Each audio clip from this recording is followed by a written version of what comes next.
Good morning, San Francisco. You're listening to KUSF on 90.3 FM. It's shortly after 9:30, and it's time for Studio Poland, as usual at this hour. My name is Zbyszek, and I'm the host of this show. So we are here every Sunday from 9:30 to 10:30 a.m. I've got a guest today, young creative Paul, artist, architect, DJ, record producer, entrepreneur, and above all, still a student.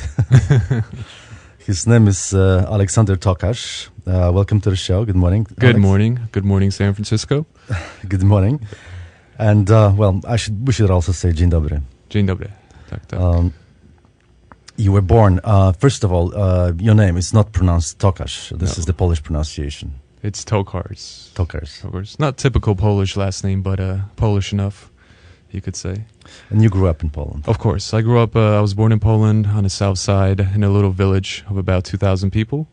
And in the early 90s, myself and my mother came over here to seek a better life and to chase that American dream, you could sort of say. You grew up in close to the Tatra Mountains. Very close to the Tatra Mountains.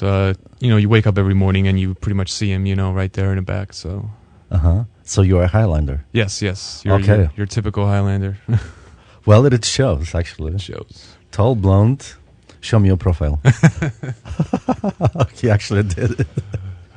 He really did show me his profile. Well, it's typical Highlander face, I would say. What makes you stand out from the rest of the Poles? What would you say? We love the fresh air, I guess, and we love to be outside. And no, but in your looks. Oh, I don't know. I'm the typical Polish guy, You see me walking down the street, you know. And people say dzień dobry to you. Dzień dobry, of course. Okay. And you go quite often to Poland, don't you? Usually I try to go every other summer, I have a lot of family over there and a lot of cousins, and my father's still over there too. Mm-hmm. So I try to see him once every couple years or every couple months. He's actually building me a house over there, which is really funny. But being an architect yourself, you probably designed it, didn't you? No, I wanted to design it, but he wouldn't let me. Because I was never around, Because architecture in that region is very has certain characteristics. Yeah. I think it's just it's bad. It's bad architecture. You're Really? typical, it's still your typical 80s, 60s communist. Oh, I see. That's what he wants to build for you. Yeah, which is already almost made. So, and I'm just disgusted by it. But what are you gonna do? It really hurts. I mean, an architect who lives in a house which he doesn't like, that must really be painful. Exactly. But he hopes that you come back someday. And yes. Mm-hmm. Bring over the family and bring the wife with the kids and so. Is it going to happen? I'm not thinking about that yet. Okay. Finish school first. And focus on my internet company, and really settle down in San Francisco in the Bay Area before I start thinking about my future. Because you, when you moved to the States, you lived on the East Coast. Yes. My mother and I lived on the East Coast for about 8 years, and she stayed over there. And after high school, I just decided to go and travel the world, maybe. But I ended up in California. So you crossed the continent, and yeah. You went as far as you could. As far as I could. And I love it here, so it's a great place for me. What's so special about California? It's not too many extremes. It's a nice, slow, smooth vibe, and, I get a lot of done in a good environment like this. I'm more productive. Well, I think this weather probably inspires people because they also tend to be very mellow and exactly. And relaxed. If I lived even closer to the beach, I probably would have been even more happy, but... Well, it's not that far. Yeah. Well, for someone who grew up in the mountains, so who's a Highlander, I know, which is funny. You should move to Lake Tahoe or someplace which gives you, beautiful views and lots of snow and cold winters. We've had enough of cold winters. It's not in your genes, then. No. Oh, nope. You erased it. So, how old are you? 23. And you have lived in California in San Francisco? About 5 years. Mm-hmm. About 5 years. And you went to high school on the East Coast? Yes, yes. And I'm currently studying architecture at the California College of the Arts, and I'm in my 5th year, about to get my bachelor's in architecture. Yeah, I heard about this school. Can you tell us more? We just celebrated 100 years of California College of the Arts, so it's a very well-known school, not only in California but on the western side of America. It's a very artistic, and a lot of good people come out of that school. Where is it located? And there's 2 campuses. There's one in Oakland, and there's one here in San Francisco, downtown by Soma. So the one in Oakland is more spirited, more artistic, while the one here in San Francisco is more industrialized and more production-wise. So this is where you're studying in San Francisco? Exactly, yes. And you're getting a degree in architecture? Yes. Which is you're going to finish in the next 2 months or a couple more months. Okay. So hopefully this May. And after that? I plan on going into construction, actually. Okay. I really I want to start learning how to just build buildings hands-on, not only just drawing them, because I can convey and represent my ideas to an architect, but I can't to a construction worker. And I really want to start. It's like learning another language if you're learning construction. So it's definitely more important for me to learn how to do actually physical construction now, and then go back to architecture. Well, as I mentioned earlier, you an architect, but also a record producer. Yes. You produced and released how many? 7 albums. Actually brought them all here today. Yeah. This is impressive for someone who's just 20-something years old. It's and you've been doing it since very early age. Yeah. My mother got me a pair of turntables when I was 15, and I set them up in the basement. And the funny story is, she used to work at a nightclub where she was friends with the DJ. So every time she would come home, she would bring a crate of free vinyls for me. So I would have free vinyls. Why? And because she was friends with the DJ, and the DJs always get free vinyls from the artists. So, and she told him that, my son's trying to be a DJ, and he doesn't know where to get the records. So after a couple nights, I would have hundreds and hundreds of records in my basement of all the newest stuff that didn't even come out yet, and I didn't even know what to do with it yet. But I was learning, and I called my friends over who were singers, you could say, and we started doing mixtapes and demos, and that's where it started. Huh. And that's how old were you then? I was 15. Huh. So. Alex came just a few minutes before we started the show, and he brought the CDs, and we selected several tracks, and we decided also that we may play them in the background because they're all instrumental. Yes, and these are tracks that are not released, and I don't think I'm going to release them. So okay, let me press the button first, and okay, we can continue our conversation. Music. I mean, we know that Highlanders are very musical. Very, very musical. That you play music, since very early age. Was that also the case in your family? Yes, I did. I mean, I used to play piano. I used to play the guitar, but I found it was harder for me to start a musical group that was actually involved guitars and drums. That's why I decided to become a producer, where I could actually not worry about all these different instruments, and I could actually just make my own beat without the hassle and just have people rap over it or sing over it. And I found it to be more productive than starting my own rock band. But you used music which was produced already by others, and you eventually I've been extracted it from. I sample out of vinyl since I have a lot. So I usually I'll take vinyl from like the 20s and 40s and really tweak it a lot, and stuff that you've never heard or other people don't hear on the mainstream, and really try to put my own spin on it. And what we hear now is not really something that you would call Polish Highlander music. No, it's sort of my departure from hip hop, but still keeping it hip hop, and sort of these are mostly like breakbeat beats, which you could sort of break dance to all these beats, which brings me back to when I used to break dance when I was 16 and 17. So you started DJing at what age? 15. Also 15? Yes.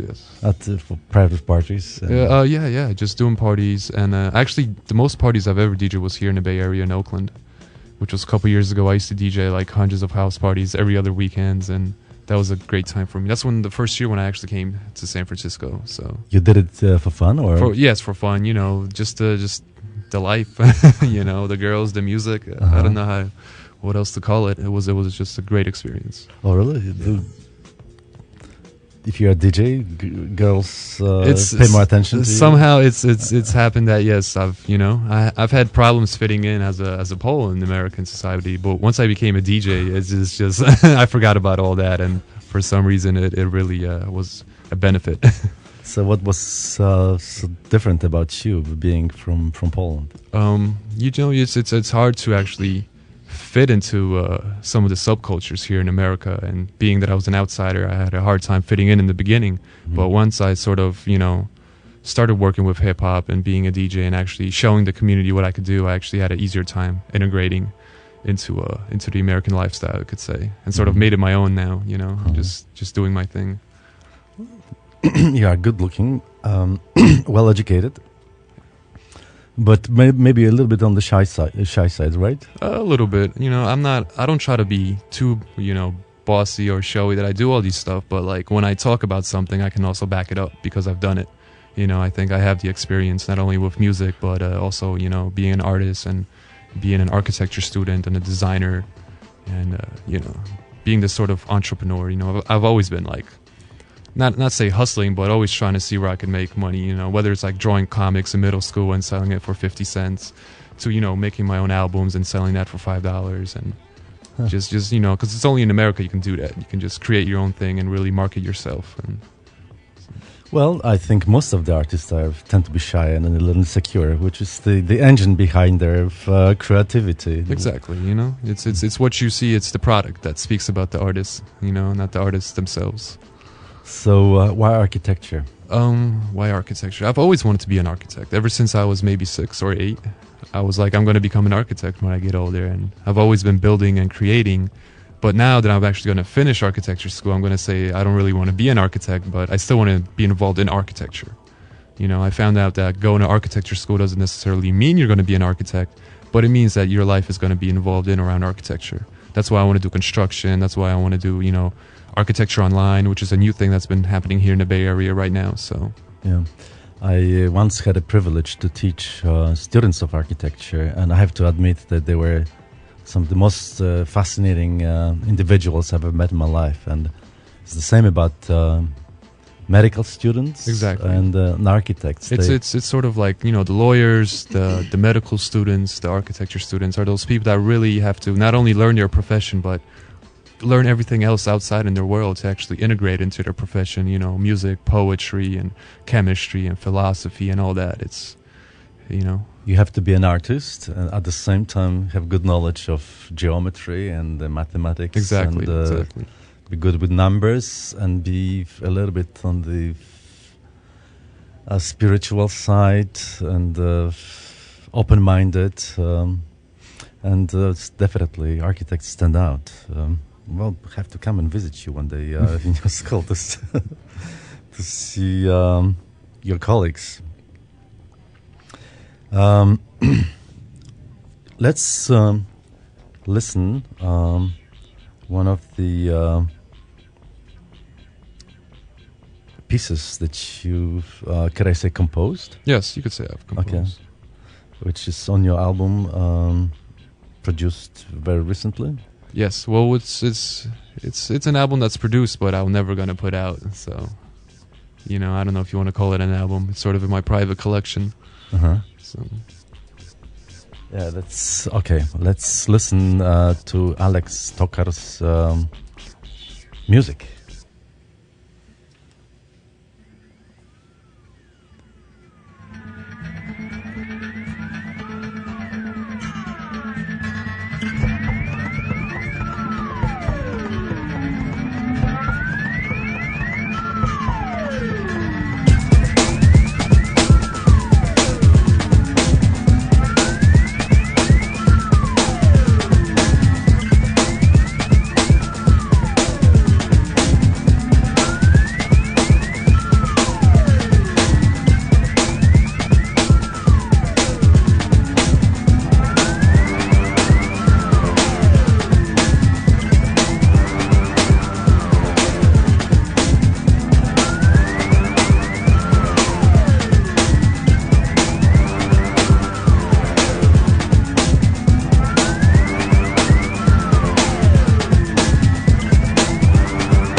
Well, lots of energy in that music.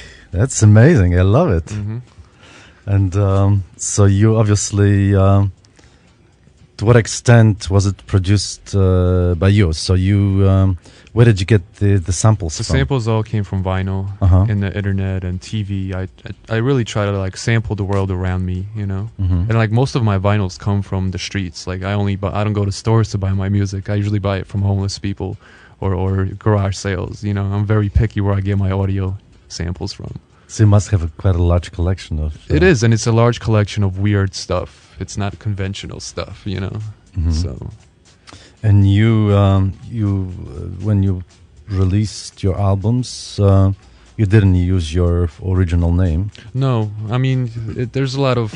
The more albums I do, the more I get into the business side of music, where you actually start figuring out what's legal and what's not legal, and should you use your real name, and do you have to copyright this and get a lawyer for that? And it started becoming something that I did not want to do, you know? Mm-hmm. Because I only make music for fun. I don't make it to make a profit or anything, Mhm. you know?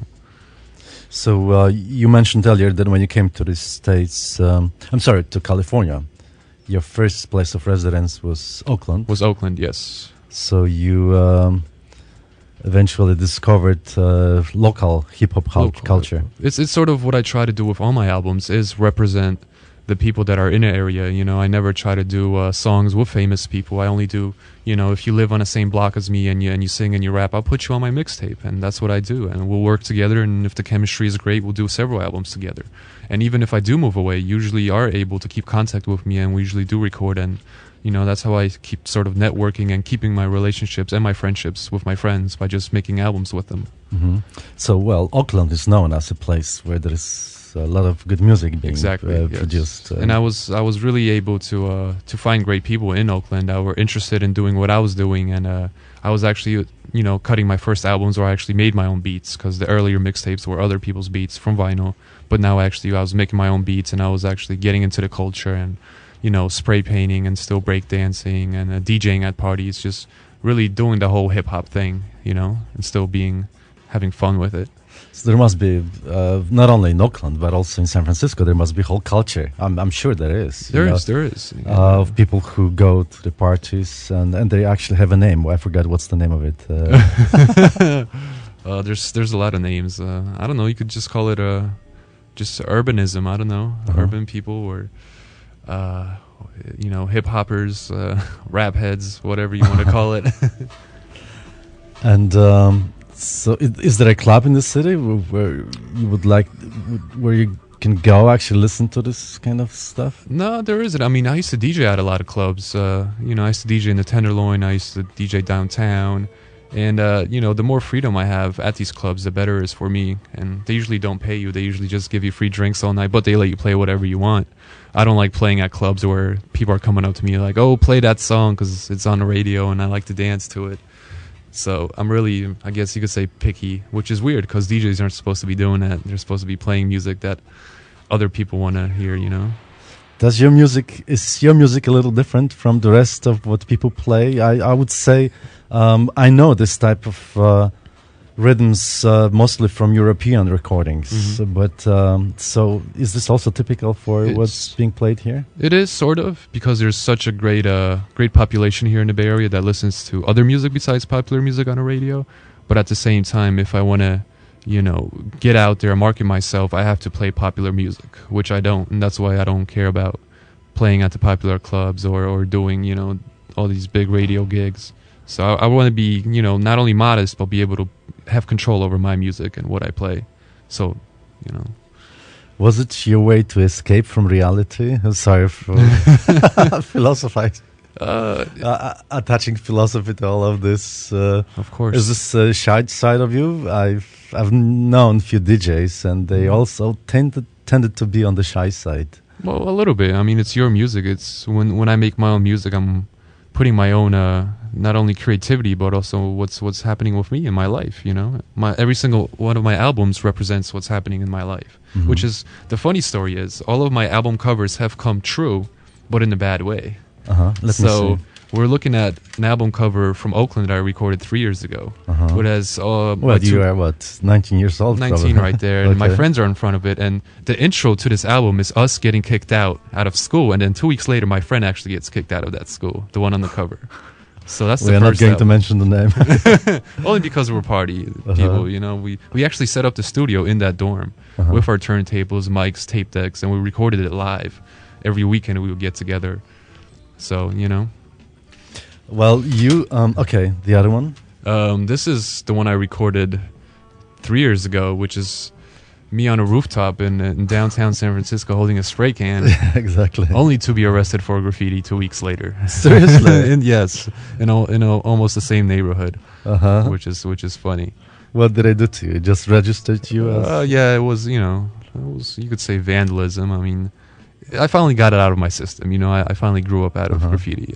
You know, after you do it for 10 years, you sort of grow up, and I could either still do graffiti and be an artist and do murals because I can, but I just choose not to because it's just, I only did the graffiti because I was, you know, a kid full of energy that wanted to like rebel against society and not conform instead of just, oh, you know, we'll pay you. And I'm just like, you can't pay me. You know, I don't do this for money. I do it so I can express myself. Well, I used to travel to Europe every year to document graffiti in cities like Berlin.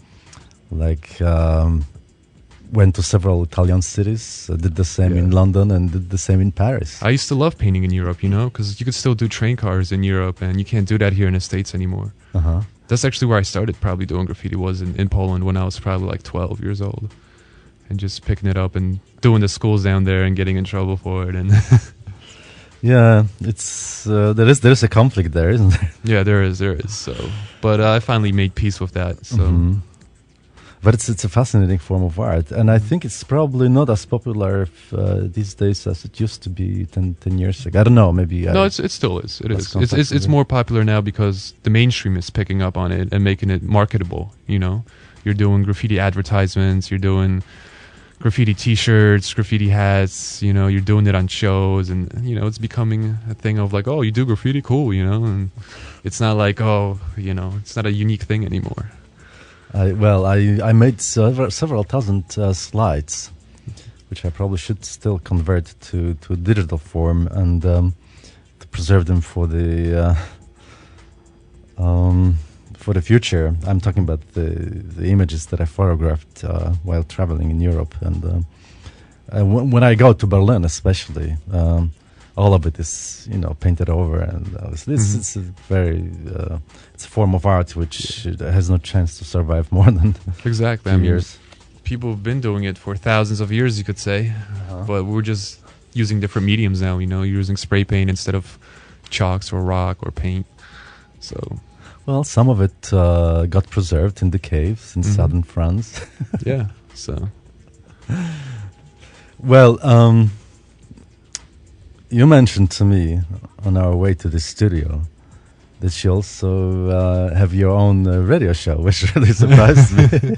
Yeah. I mean, I used to have the radio show at 88.9 neighborhood public radio down in Valencia, Valencia downtown Street. Mission. Yes, and we used to do it every weekend. You know, it's not a pirate radio station, but it's you know, not legal enough. Pirate radio station. How is it possible? It's you pretty much get to play whatever you want and say whatever you want without have to worry about, you know, being suppressed by the FCC or the people that you represent. So that's why I enjoy doing pirate radio, because I can play my music and really address the themes that I want to address and not have to be censored. How okay, pirate. And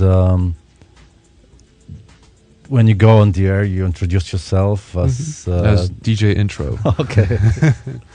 And you stay on the air for how long? We do 2-hour shows. I try to do, I've been doing a lot of communist themes lately, you know, sampling communist movies from the 30s and 40s and putting my own beats over it, because I have sort of this constructivist flow to it, and, you know.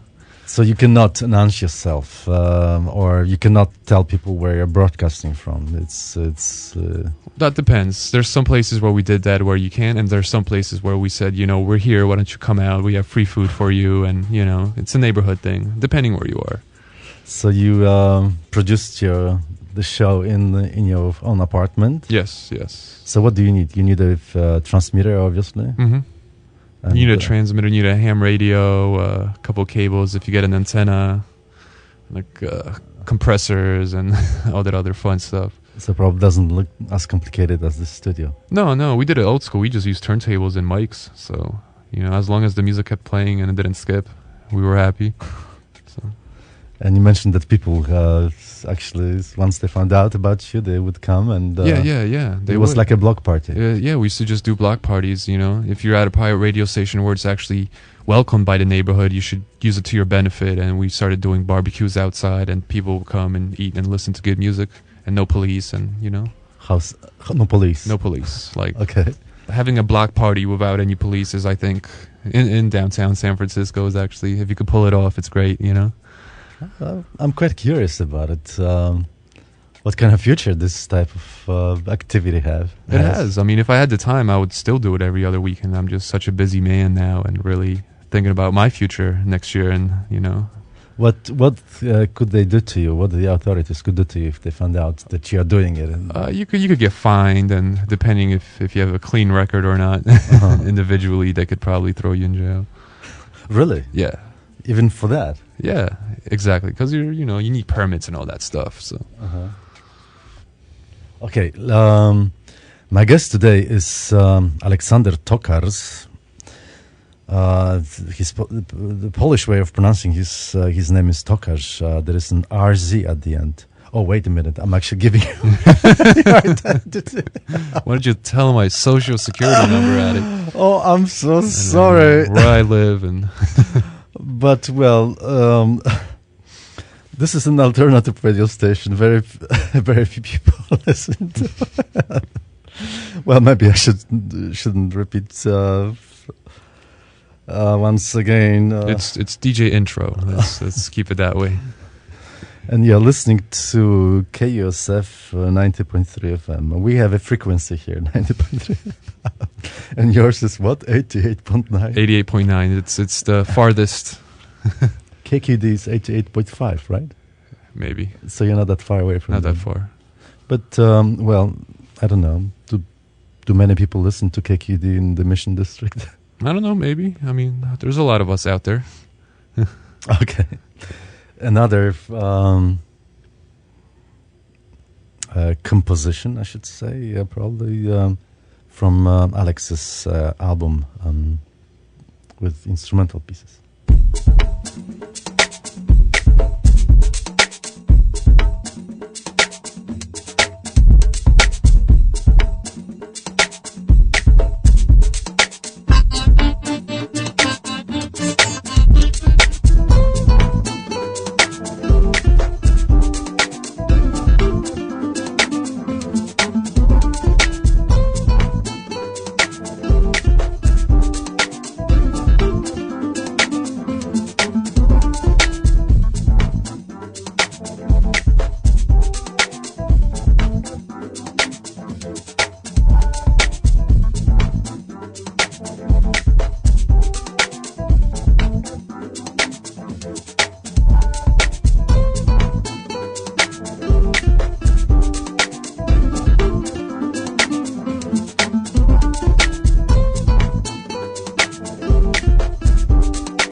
That was a very short piece.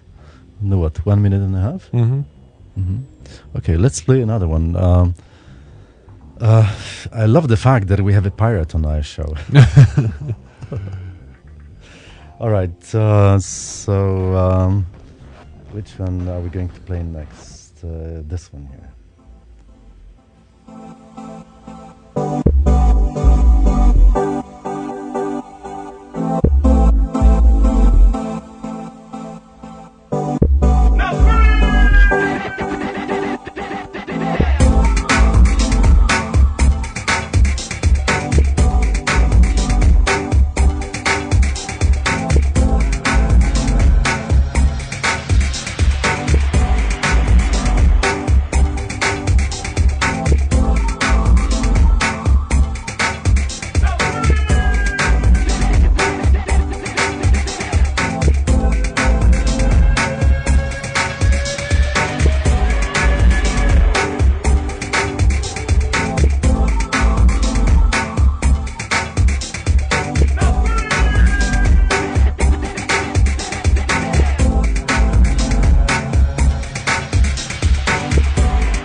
music by our guest, Alex. By the way, our email address is studiopoland, one word, at aol.com. If you wish to learn more or get in touch with our guest today, perhaps if you need a DJ. I'm retired, though. That's why. You're retired. Oh, you're not doing it anymore. This is my official retirement announcement. Okay.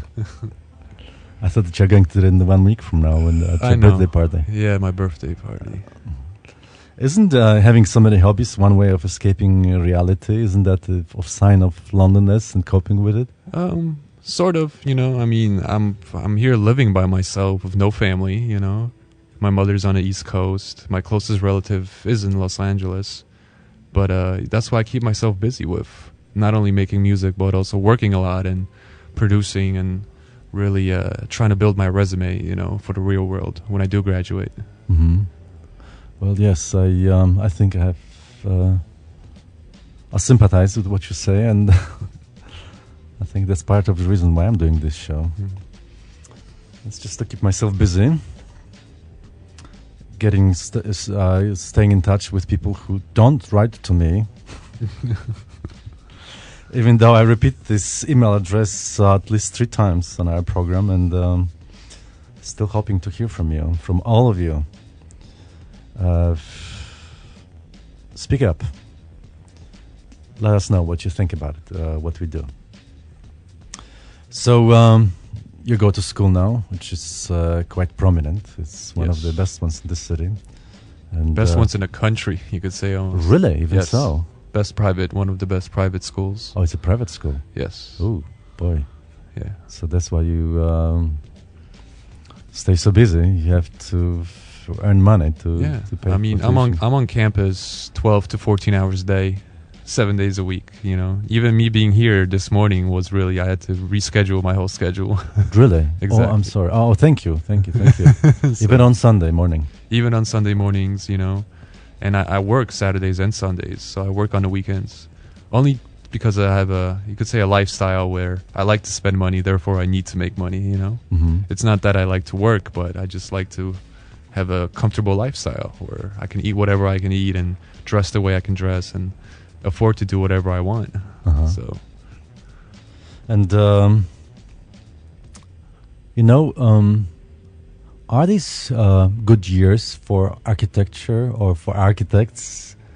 Wherever I travel these days, I think there is survival in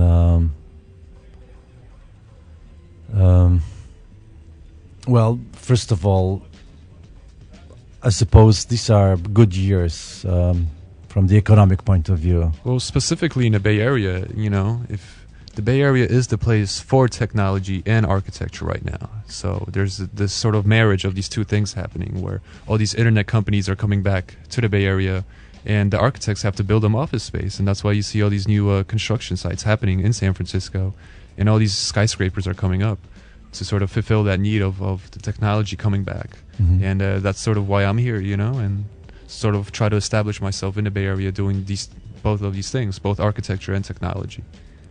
You are probably much too young to remember what it was like in San Francisco 20 years ago when situations seemed to be stable and not much was happening. And these days, wherever you look, it sort of has that New York feeling almost to it, uh-huh. But it's still, San Francisco, this sort of, at the same time, this sort of European vibe almost, but it's got that busy, it's picking up the pace, you could say.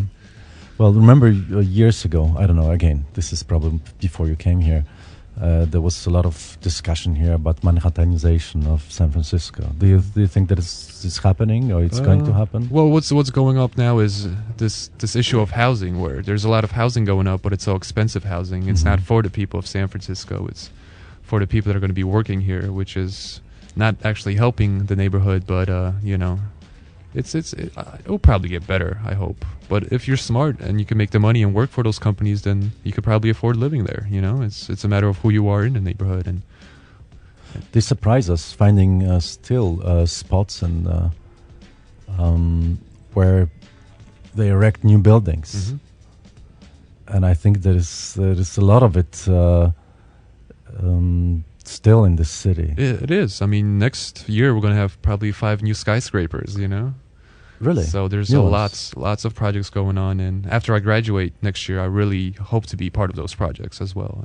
In what sense? And actually being at the construction side and maybe, you know, working with the architects and construction companies and developers and actually being there, not just drawing it, but actually, you know, seeing how these skyscrapers are built and contributing to the sort of new economic growth in San Francisco. When a new building is going to be erected, you know ahead of time about it, right? Exactly. We'll know probably like a year or two ahead. So And you go to the city office to get acquainted with the plans? yeah, you gotta, you know, some of these plans are public. You know, people don't know about that. Uh-huh. That most of the stuff that is being built, you could actually take a look at it at the Building Commission Center here in San Francisco. But it depends who you are, you know, if you want to know about stuff like that. And you do want to know. Of course. So if the skyline is changing, I want to know who is doing it and why. And maybe I can change that skyline myself, you know. So which part of the city is still open for new construction, would you say, besides Sato Market? Yeah. Soma definitely is going to be, and the financial district is still. Oh, really? Yeah, there's still there's a lot of space there, and they're just cramming it in, and you know. But Soma is still pretty big. So new hotels, new apartments. It's mostly office space and places to accommodate those people that are going to work in these new sort of high technology companies. What is Sato Market going to look like 20 years from now? It's going to look like the the rest of financial downtown? district on Sundays. You think so? Yeah. Well, what do you think about this new federal building? The new federal building. Yeah. I actually lived right across from it for 2 years, so I saw it from construction up and down. And I think it's great, you know. I like to skate there, actually, personally. So,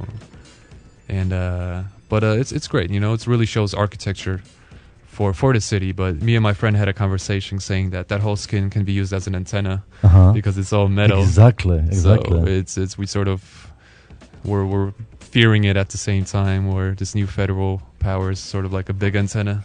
Is it going to last? What kind of metal do they use for it? It is going to last. I mean, it's bomb-proof. It's waterproof. It's definitely made for San Francisco weather. But you know, at first it looked a little boring, unpredictable. It was just like a block, you know. And then they started covering and then adding things. The skin was really sort of the thing that makes it alive and gives life to it. And now it's, I think it was chosen as the best building of the year in the city. Yeah, it is. Only because it's environmentally friendly and it's really doesn't use a lot of energy, and it's trying to become this new icon in San Francisco of healthy buildings, and you know, not just plain boxes or skyscrapers, but buildings that are actually doing something for the city. You know what I like about you? Can I say that? I used to tell this to all of my nieces and nephews. Before you graduate from the college, make sure that you get involved already in the affairs of your community. Make sure that you stay in touch with people, that once you close the door behind you, it's not going to surprise you. The world outside it's not going to surprise you with things. So you make this smooth transition. You know, in the last years of your college, try to get involved in things where you plan to be in the future, and volunteer. Even if you have to lose money, get to know people, get involved, you know. And show them that you are talented, how much you care, and they will notice you. So the day when you get your diploma, you won't have this big dilemma, you know, what to do with yourself. It shouldn't even be, you know, it's when you get your diploma, it should be just another day. And it's something that I'm trying to do myself, where I'm actually already doing what I want to do, and then just school is just holding me back, you know. I just want to graduate and go ready to start working, but, you know, I got to get that diploma. And you started doing something very interesting. Yes. Well, I mean, I've been working at an architecture firm for about 2 years now. And although I do like working there, I want to do something more, and I want to do something that's not only interesting, but it's also innovative. And since the Bay Area is so high on technology, I really wanted to be part of that as well. And what did you do? And tell us. I started my own internet company, and it's an idea that was generated last year. And I was in Copenhagen this first 9 months of this year, and I tested it out there, and all the architects really liked it, and all the students liked it as well. And it's not just an internet company for myself, but it's also a tool that's going to help me learn more about architecture. It's going to help me make more connections and network with architects, and it's also going to help my community as well. Mm-hmm. So it has a double benefit, which I think is great. And tell us more about how did you come up with this idea? It's, after all, it was you are such a busy person. I find it quite amazing. First of all, being busy keeps me out of trouble. So well, that's what it's true about most of us. I was at the architecture firm, and my boss says, "Oh, why don't you start researching some internet companies that are for architects?" And I did all this research, and I didn't really like all the other websites. They weren't really for architects, and they lacked this graphic identity. They weren't fresh. They weren't hip. They were made by older people.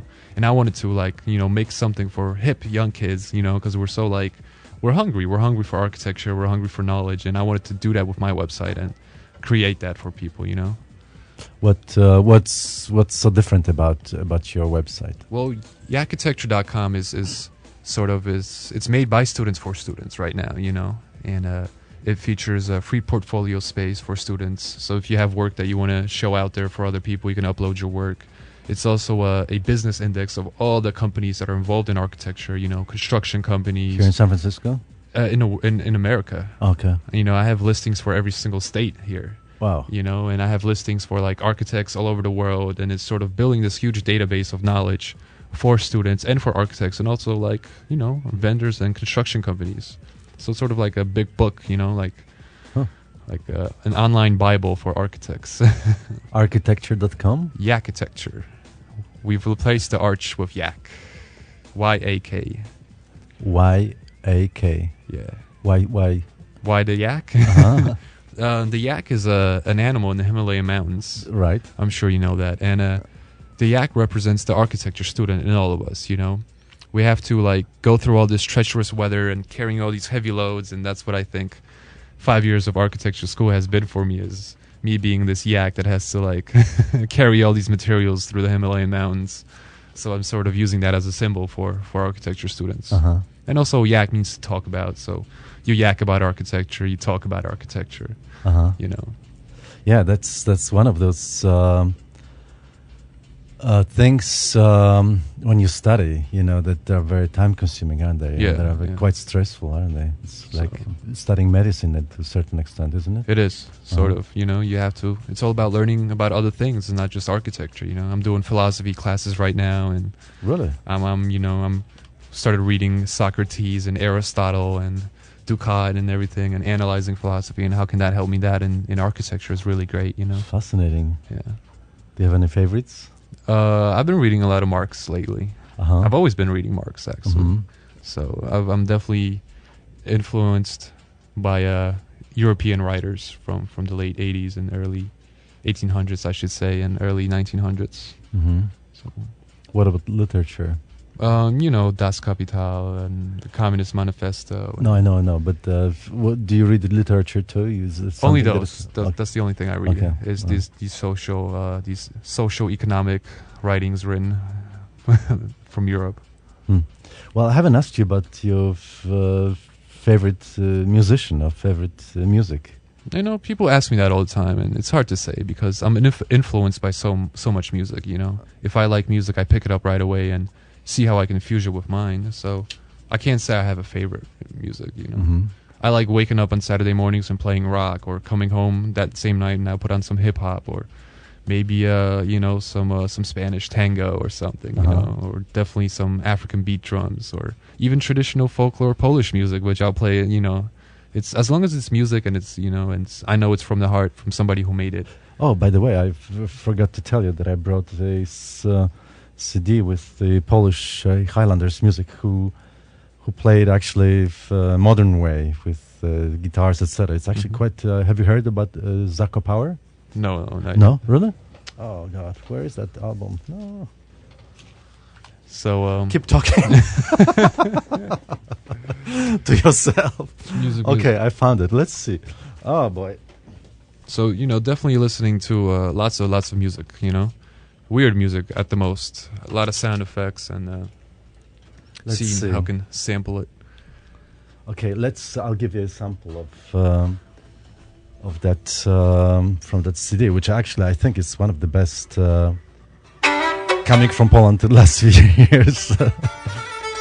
This is music from the region where Alex comes from.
Did it make you dance? Did you?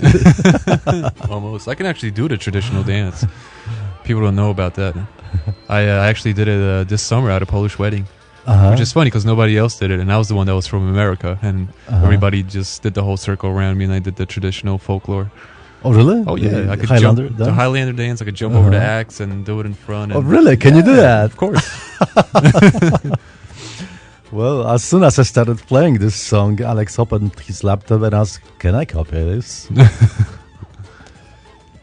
Legally speaking, you cannot. But what's going to happen after we are done with this show, it's a different story. That's right. Tell us more about what do you see the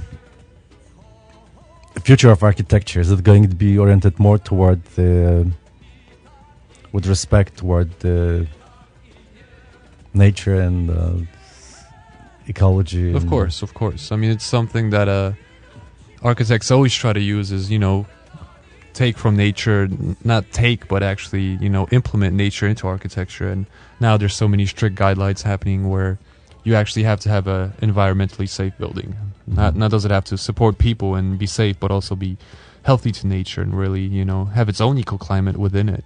So it's sometimes maybe a pain in the butt for the architects, but we have to start creating architecture that's not going to take away from this world, but actually add into it, But isn't there a contradiction that after all we build because it's our way of protecting ourselves from the nature? From nature, that's true also. But we're no longer cavemen, and we don't have to worry about all these natural elements. I mean, some of them we do, but I think we have a good control over nature right now, and I think we should use it as a benefit and actually help nature become better, since we know how to, instead of just making it worse. By planting trees on the top of our roofs. Roofs, right? I think, is beautiful. If you have a rooftop or a balcony, put grass there, and But well, there's a danger, obviously, because nature has its own power, and it's will let us know sooner or later that I know, nature I want to grow. And yes, it's something that we will never harness. But like I said, some of the things we do have control over, so we should definitely use it to our advantage in our architecture. You mentioned also that, while we played music, that you wouldn't mind to move to the Saudi Arabia. To Saudi Arabia, yeah. I mean, there's this sort of fascination with Islamic architecture came about last year when I was in Copenhagen and designing a Muslim cultural center for downtown Copenhagen for my studio project in class. And I really started researching what Islam was and their geometric patterns, their history, even their society as well. And I feel that what's happening in Saudi Arabia, in Dubai, is this sort of architectural revolution where I wish to be part of one of these days. It's a huge explosion. There is enormous demand for Western architects. And I wouldn't mind, doing such projects where I'm sort of invoking and involving these practical Islamic issues into architecture and really, doing architecture for the people of Islam.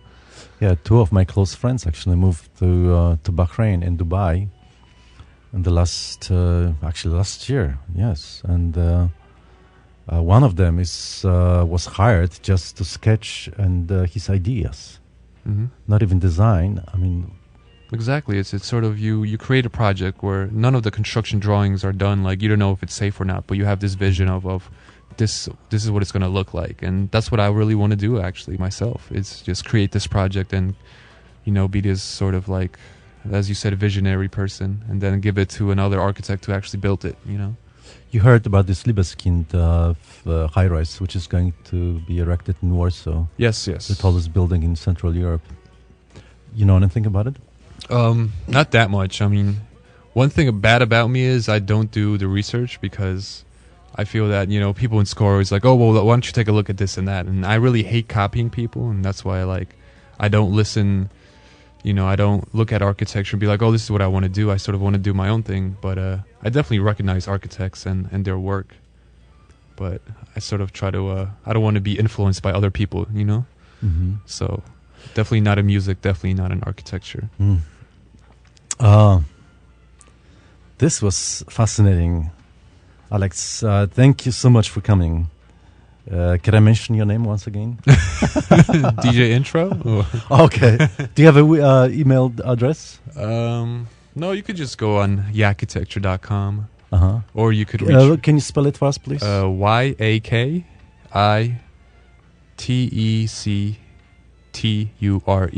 Or in case, you could always contact us. We'll be glad to provide you with the address. Thank you very much for listening. Alex Tokars was my guest today. A young, talented architect, former DJ, and record producer. That was Studio Poland. Thank you for listening. StudioPoland@al.com. Until the next time. Bye.